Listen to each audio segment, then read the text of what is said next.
Zabbuli ey'ekinaana.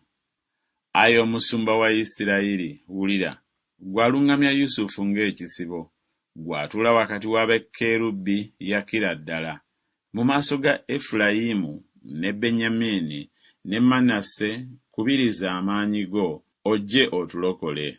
Otukyuse nate, Ayi Katonda, oyase amaaso go, naffe tulirokoka. Ayi Mukama Katonda ow'eggye, olituusawo okusunguwalira okusaba kw'abantu bo. Wabaliisa emmere ey'amaziga, era wabawa amaziga amangi okunywa. Otufuula oluyombo eri baliraanwa baffe, n'abalabe baffe baseka bokka na bokka. Otukyuse nate, Ayi Katonda ow'eggye, era oyase amaaso go, naffe tulirokoka. Wajja omuzabbibu mu Misiri, wagobamu amawanga n'ogusimba.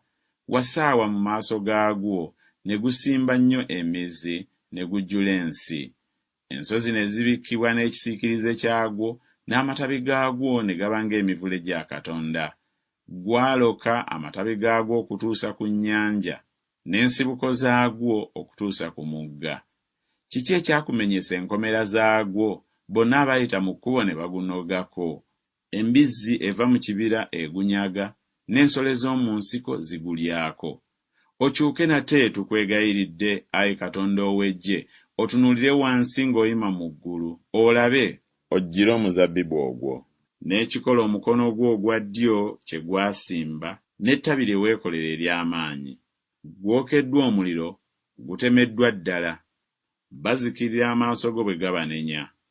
Omukono gwo gube ku musajja ow'omukono gwo ogwa ddyo, ku mwana w'omuntu gwe weekolera ow'amaanyi.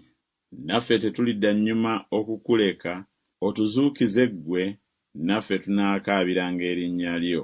Otukyuse nate, Ayi Mukama Katonda ow'eggye, oyase amaaso go, naffe tulirokoka.